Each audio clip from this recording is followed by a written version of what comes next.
It just blows my mind that this is going to be the biggest airdrop farm the crypto space has ever seen. And I don't know where that's going to go. You'd be a fool not to support it and not to back him in some capacity. He ships, he knows incentives, and he knows liquidity. And the dude's only 24 years old, and he's been doing this for 5 years already. Hey everyone, in this video, I am joined by Kai, who's been doing a deep dive on Blast and Blur. Obviously, Blast is the upcoming layer 2 on Ethereum. And we're going to be talking about why this could be a sleeping giant for 2024, why it could be possibly the biggest L2 on Ethereum by the end of the year. And if that happens, how to position yourself accordingly to maximize your opportunities on it. Obviously, everything in this video is not financial advice. We're not financial advisors. The crypto and NFT market is extremely risky. Take everything we say with a grain of salt. Can you take us then into Blur as a whole and kind of how he went from being at MIT, name base, etc., into founding and fundraising for Blur and then the launch of it? Yeah, it's pretty interesting.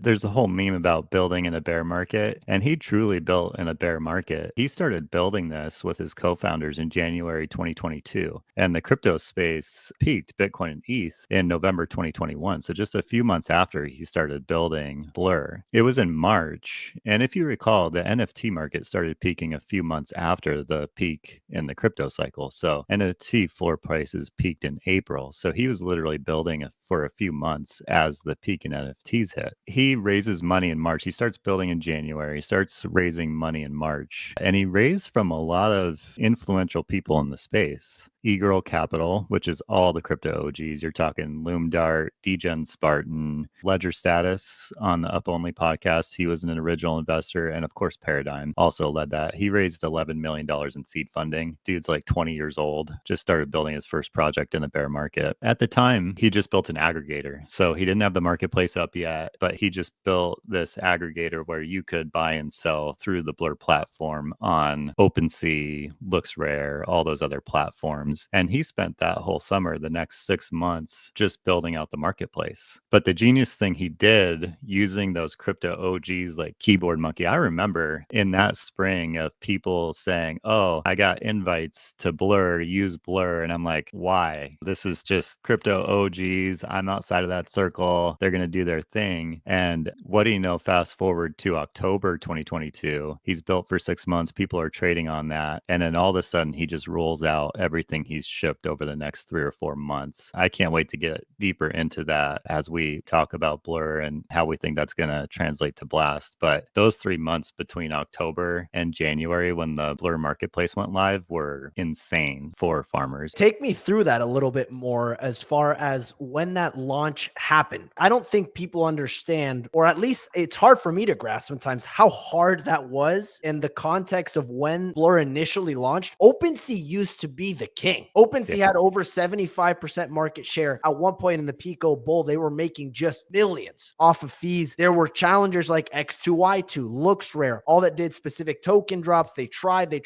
No one was able to get any significant market share. We look at the last week in NFT volume, for example, Blur has over 75% market share, which is crazy. So the fact that he was able to pull that off, I guess, could you just take me through that, how he was able to be so successful with something like Blur in a bear environment? You brought up a great point about LooksRare and some other platforms trying to take away OpenSea's share and failed. And it's really just further evidence of how good Pac is. I mean, this dude is serious.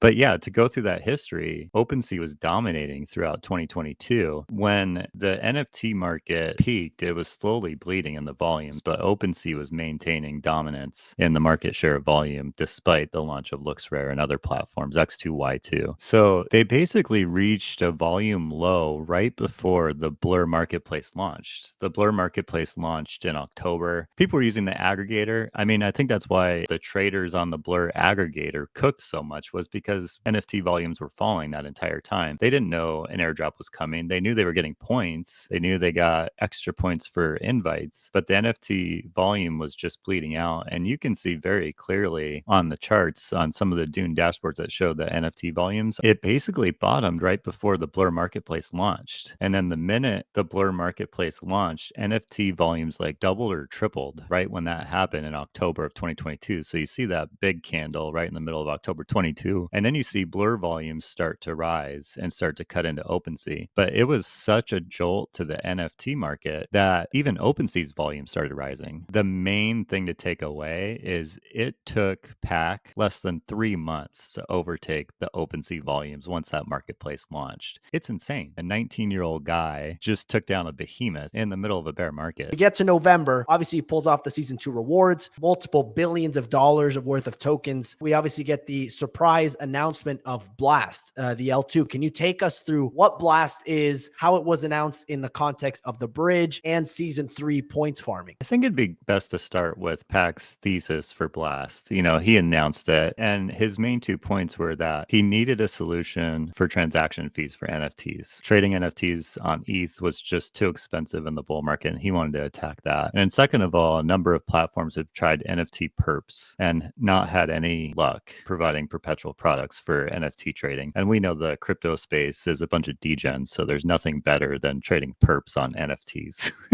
As if they're not volatile enough already. But he wanted to do those 2 things, reduce transaction fees and do perps. So when he announced Blast, he said, I can't do those 2 things on an existing layer 2 or ETH itself. So I'm just going to launch my own layer 2, an optimistic rollup, and build out that infrastructure. So the master marketer that he is, knowing the meta games and what's going to be a meta game, he added a little sprinkle on top with the native yield. He said, bridge to Blast ahead of time. We're going to stake your ETH and we're going to give you all the rewards. If you want to bridge USDC, we're going to put it in MakerDAO and earn the treasury yield, but just put your money over here. And basically the way that he described it was the risk-free rate in crypto is that ETH yield that you get from staking ETH or the yield you get on USDC. So that should be like risk-free rate is 4 to 5%. If you're sitting in ETH unstaked or any other token, you're already losing 4 or 5%. So he's like, come over to Blast. You're going to get the risk-free rate and then you're going to make money on top of that. But it was super, super controversial.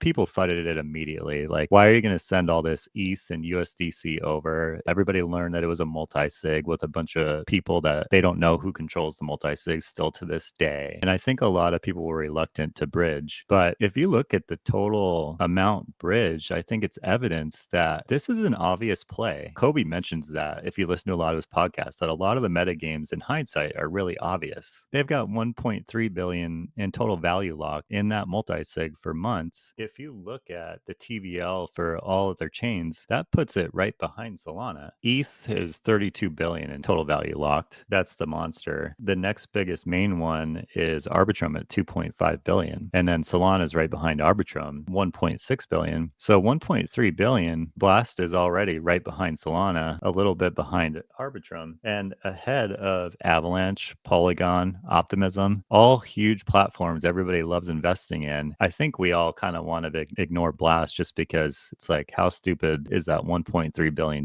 in a multi-sig right now? They're going to get rugged. But when this goes live, it's going to be a Solana type TVL. So I think we need to pay attention. Pacman has demonstrated that with these incentives, he's able to do that at a high level. Obviously, in late November, launched Blast, came with a fundraise as well, and brought over $1.3 billion worth of liquidity with it, all earning yield. Fast forward to January, and the timeline of basically what's next is we have this unlock happening at the end of February. And this month, in mid-January, he announced the hackathon, right? Where people could build. Take us through that. The farming that he created with Bridging to Blast, he said that 50% of the rewards, Blast rewards, are going to go to stakers, people who bridge ETH and USDC. And then the other 50% are going to go to devs, which is great, I think. To have a thriving ecosystem, you need developers developing protocols and you need liquidity. So that's exactly what he did. He said, I'm going to give all the tokens to the liquidity and to the developers. So that's what he announced in November. And you can see the success of that 1.3 billion bridged was amazing. So I think the parallel with and I keep using this is perfect for a middle curve guy like me. It aligns so well with the Blur launch. The first phase of the Blur launch was start trading trading on our platform, inviting all your friends because I need trading to happen on that marketplace as I'm building it, and we're going to reward you accordingly. And I think that's what he said here with Blast. He said, for Blast, I need liquidity and I need developers. So bridge your liquidity over to Blast and you'll start earning rewards. So I look at this as the same as the first round of airdrops for Blur in that first season. But that wasn't the whole first season. What happened after the marketplace launched? Well, he went back to back to back rewards. When the marketplace launches, he goes, okay, we have an airdrop for everybody who started trading on the aggregator, invited their friends. Now we're going to reward anybody who lists on Blur. And he added a genius thing a lot of other founders wouldn't think about, was a loyalty bonus. Only list on Blur and you're going to earn more rewards. Don't list anywhere else. That was round one after the marketplace launched, I think in October of 2022. Then in November, he says, okay, now the next round of airdrops is for bidders. So now you've got a bunch of people bridging ETH to the marketplace and bidding. And that created the deepest liquidity the NFT market has ever seen. You could literally sell hundreds of thousands of worth of NFTs into these bids during that farming season. So he just went back to back to back. I think that's what's going to happen here with the Blast farming. So we're in that phase where it's like, bring your liquidity over, invite all your friends. There's a few games. I think there's some kind of roll the dice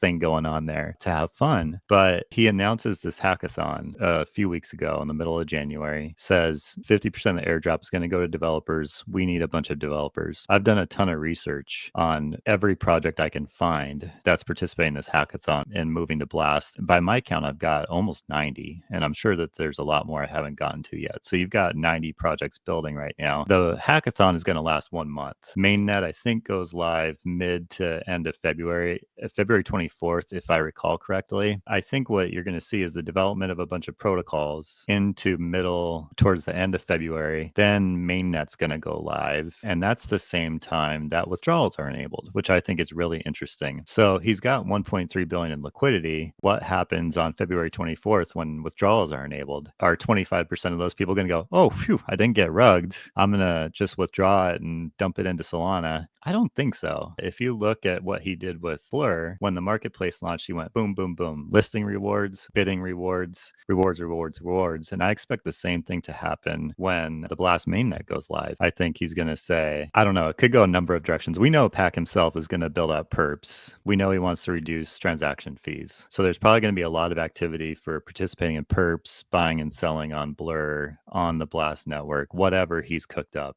these last 6 or 7 months. But then you're probably also going to get a lot of rewards for just doing activity on the chain, participating in some of the protocols that win the hackathon. I fully expect, I'll go on a limb, I'll say the TVL isn't going to go down, it's going to go up. Because as the excitement builds and mainnet goes live, I think he's going to have such good incentives. It could very much be like Blur overtaking OpenSea at the end of October 2022. People are going to go, holy crap, look at all these incentives. I'm going to bridge twice as much money over, and we could see 2-3 billion in TVL on the chain and people just farming like crazy. I don't know if you want to get into it now, but it just blows my mind that this is going to be the biggest airdrop farm the crypto space has ever seen. And I don't know where that's going to go.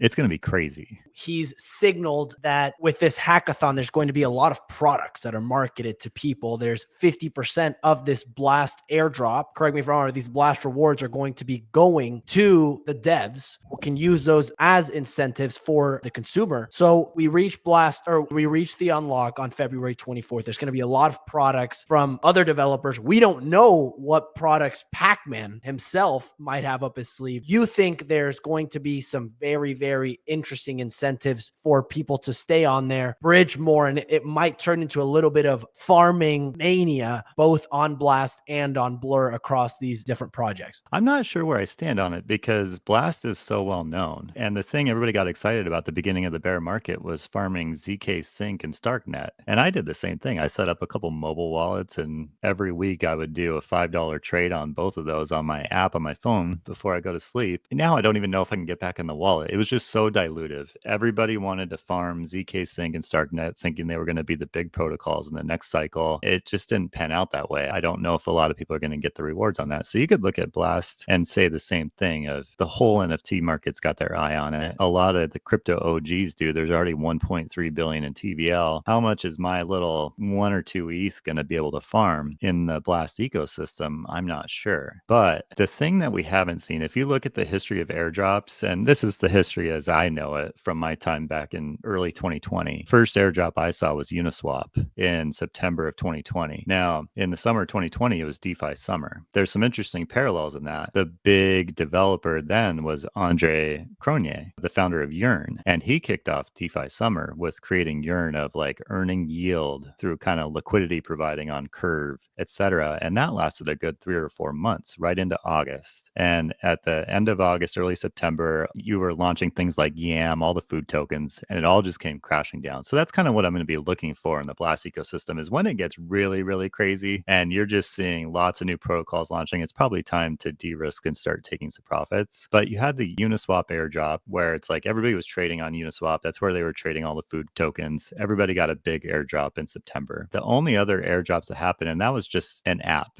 airdropping tokens. You had a couple more. DYDX, 1inch were similar trading platforms to Uniswap. They did their own airdrops. It's been great. More recently, the Arbitrum airdrop was the big anticipated one in early 2023. So in the last bull cycle, it was just these individual apps airdropping rewards to users of their apps. Fast forward to 2023 in Arbitrum, they dropped the Arbitrum token, but they already had protocols with tokens operating on that. So the tokens that I looked at that performed well through that Arbitrum airdrop were things like the lending protocol Radiant. And I think Pendle, which uses ETH rewards that you can trade, also performed well, was already launched with a token on there. And Magic was like a gaming platform on Arbitrum that also had a token that performed really well. In my research for Blast and all the apps building in this hackathon, they seem to be brand new projects. And I could only find like 5 or 6 that actually have a token launched right now. So not only is this liquidity farming Blast rewards, you're probably going to see a lot of that liquidity able to farm airdrops from all these new apps that are building on Blast. And what happens to that? I'm not right curve or left curve enough to know.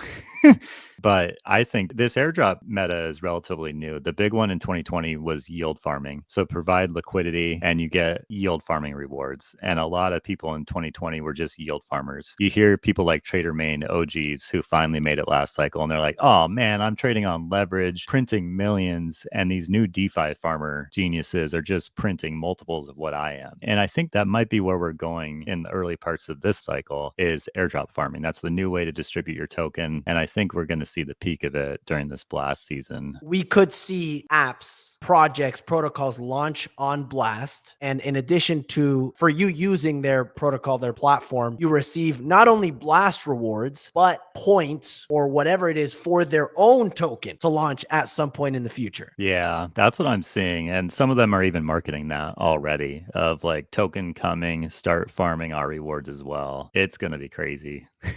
What we could see then is this point to airdrop thing just taken to the whole nother level, Yeah. and just people stacking that on top of each other and creating that DeFi summer like effect that we saw. Yeah, exactly. I think there's a lot of parallels to DeFi summer. I mean, we have a lot of macro catalysts coming up, mainly the Bitcoin halving in April. And then you also have the ETH ETF final decision comes in May. Now, it's not guaranteed that's going to be approved, but I bet we're going to see some positive market speculation on there being a potential ETH ETF approval. So you look at DeFi summer and there was just all these yield farming opportunities. I think that's exactly what Blast is right now. You're going to have all these new projects launching on layer 2 that provides native yield. And you're just going to have people just absolutely printing, earning new tokens. To kind of get into the type of projects, the hackathon mentioned 9 categories they were seeking. I think it was 9. But of course, first was perp dexes. He wants to do a lot of perpetual trading. And we all know how that goes. I mean, the BNB token's been huge. The FTX token was huge. So Blast is going to have perps. I think Pac's going to have the NFT perps, but a couple protocols are doing perps for just regular tokens on Blast. You have have spot dexes, you have lending protocols. It's just the same. We've seen this happen on all new base chains. It's just like launch a spot dex, launch a lending platform. Same thing's going to happen here. I think the difference is that all of NFT Twitter is going to be in it. There's already 1.3 billion available. So they're already twice as much TVL as Optimism and others. I think it's just going to dominate. There's also SocialFi, GambleFi, a lot of betting platforms. Infrastructure, there's Telegram bots. You know, we saw a good bot summer season. Maybe that's going to be big. Who knows? And then miscellaneous. And the interesting thing he mentions about miscellaneous, which I think you need to remember going into this season, is miscellaneous that takes advantage of the native yield and revenue sharing in unique ways. So a lot of the gas fees get sent back to the devs and the protocols. You also get the native yield on ETH and USDC. I think that's one of the signs I'm going to be looking for a peak in the Mania, if we get it here at Blast, is when you see like an NFT collection launch that says you get the ETH rewards, we're passing back the developer rewards to you, and then you can leverage that into 3 other protocols to 3x your return. I think it might be time to just get out at that point, but I think that's the way I see it going as these protocols launch. Take me through the specific hackathon, right? Obviously, we have judges, there's some sort of competition going on. How do these projects get picked, or how does one win the competition, and what happens to those winners? Is it that they get marketed right at the launch in specific ways? Do we know the details of that yet? Blast is promoting a project every few days on their Twitter. So if you follow the Blast Twitter account, that's a really good resource. And they've been using the terminology, another one enters the arena. So that's a good place to see the new protocols. A tip off is basically, is Pac and Blast following that project? They probably, you know, Pac is actually advertising one-on-ones with him. So I think he's going to try to do a one-on-one with each project. If I recall the judge panel, it's a lot of the crypto OGs, which I think this is what makes the opportunity so big, is you have the NFT space that knows Blur really well, but you're also getting crypto Twitter as well. It's like the merging of the two communities that have a lot of money together. CL207 is a huge crypto Twitter OG, Fubar, Loomdart, Santiago Saga, Andrew Kane. It seems a little bit more crypto Twitter focused, which is great because you're already going to have NFT Twitter there, trading NFTs there. So fair disclosure too, and warning, a lot of these 90 projects I looked at look like total scams.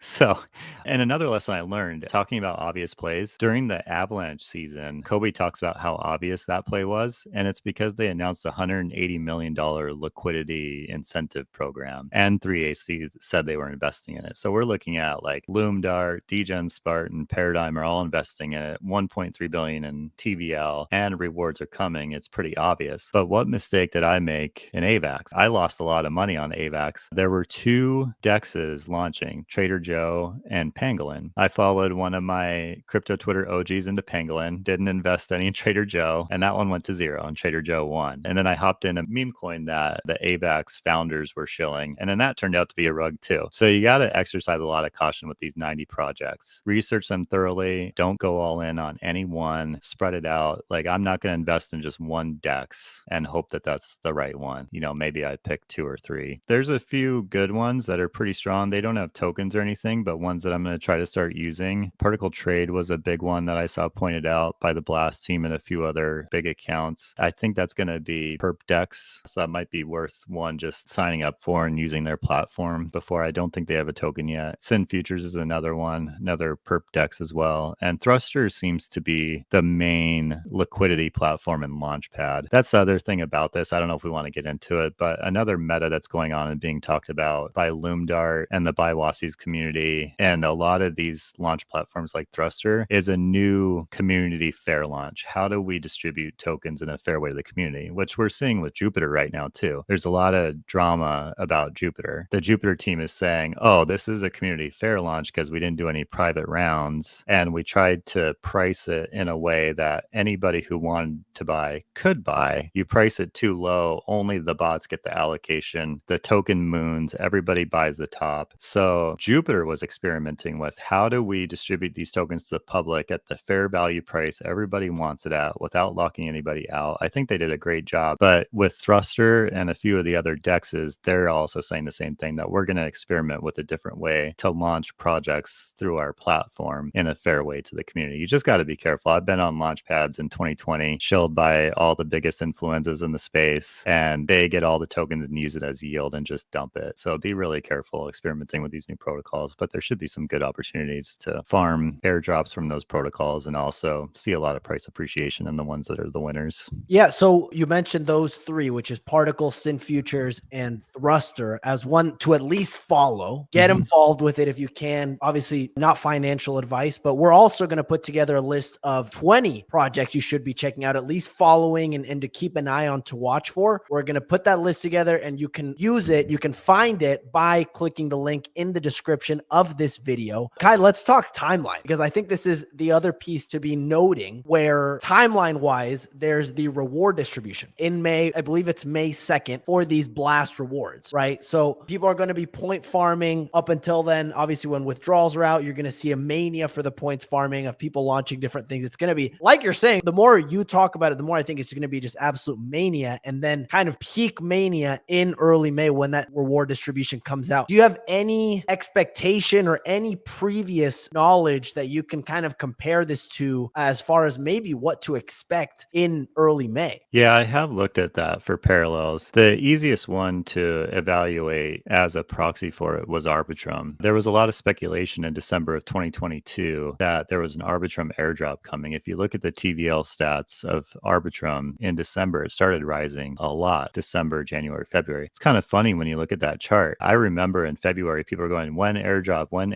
and the team just wouldn't announce it. And you see a big drop in the TVL. I think it dropped like 50% at one point. And they're like, oh, airdrop is never going to happen. They just wanted to fool us all into bridging over. It's just never going to happen. And then it did rise into the token. What I did learn in the research is the TVL is a lagging indicator. So TVL will peak after the peak in token prices. So the big conclusion in looking at Arbitrum was a lot of the Arbitrum associated tokens performed very well November, December, January, February trading on Arbitrum, but a lot of them peaked right at the airdrop or right before. I think one did peak about a month after. So none of these trading rules are set in stone. But I'm also looking at Solana really, really closely right now. Solana season got started before the Jupe excitement started, but I think the Jupe excitement was pretty clear for the last 2 or 3 months of this Solana run. So even myself, I was in a couple meme coins going, oh man, when people get their Jupe airdrop, they're just going to throw it into whiff or whatever,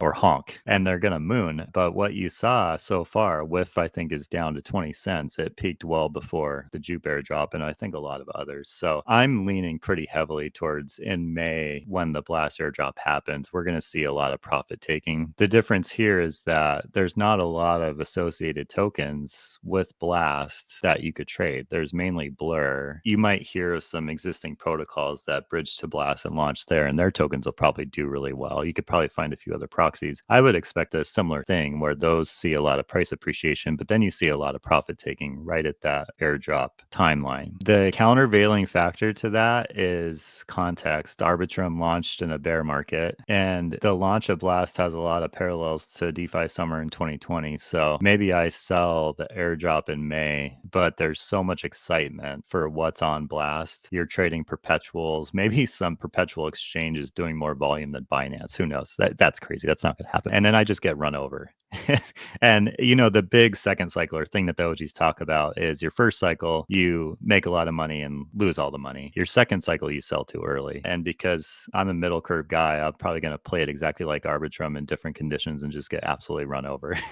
Who knows? Before we wrap, I do want to talk a little bit more about Pacman. I know you've brought him up numerous times and how at such a young age, he was able to have such a high level of success. And I guess for you, when you look at him as an operator or a founder in Web3, is there anything that sticks out to you in particular where you're like, you'd be a fool not to support him and not to back him in some capacity? Are you seeing that here? Do you see any parallels potentially to other founders where you're like, hey, this is either really good or maybe kind of a red flag at some point, or how Pacman as a whole is playing into your thesis? Yeah, 100%. This is what really gets me excited. I mean, one thing that doesn't get talked about in the crypto space enough is how much main characters drive narratives. And if you look at the last cycle, DeFi summer was Andre Cronenberg Tonye and Yearn and DeFi Summer. Then it was the 3AC guys, and they're investing in Solana. They're investing in AVAX, and everybody's following these geniuses at 3AC. And then, of course, it was Sam Bankman-Fried and FTX, and they're big in Solana. And it's like everybody coalesces around these personalities. And that's why I get so excited in my research on Blast is just Pacman. The three qualities I think he has that just puts him heads and shoulders above all current founders and possibly last cycle founders too is one, he just ships.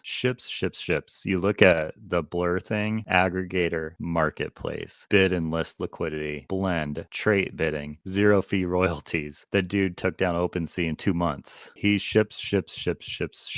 He knows incentives. He knows how to get users to do exactly what he wants. He got people trading on his marketplace. He brought 1.3 billion in liquidity like this with half the people saying, oh, I would never send my money to a multi-sig, which is also bullish because you know that once that excitement builds, those people are going to FOMO. And then the last part is just he knows incentives, how to get people to do what he wants, which leads to activity. And then he also knows liquidity really well. He provided the deepest liquidity in the NFT space on Blur. I imagine that he's going to have mountains of liquidity on Blast. So those three things, he ships, he knows incentives, and he knows liquidity. And the dude's only 24 years old and he's been doing this for 5 years already. Yeah. And like you said, the warning is every main character and badass developer in the space is pretty rugged people or done shady things. You know, don't go all in, don't mortgage your house. Anybody in this crypto space could rug at any time, but he's obviously talented, and I think things are definitely going to pump around what he does. Speaking of pumping, when you look at like a real bull case or a real bull scenario in 2024, when you look at market cap or fully diluted market cap, you look at Blur and Blast, how high do you think these can go, especially knowing some of the parallels that you've been talking to already in the past? How high do you think this thing could go as a layer 2 market cap, and as well as Blur being associated with it, if you had to think about it? The easiest way for me to evaluate potential price appreciation over my investment horizon is just to look at where that token is trading in market cap ranking and where I think they could be, and looking for protocols in that similar range. So let's start with Blur. Blur's an interesting case. They launched at like 80th in market cap to a lot of excitement. And then through the season 2 reward or farming, you know, the long season where price just dropped, it kind of dropped to like the 150s, 160s, and it's kind of been hovering in the mid 100s for a long time, which I thought was insane. That's why I wanted to get in. I'm like, number one NFT Marketplace is like 150 in ranking. Like, come on.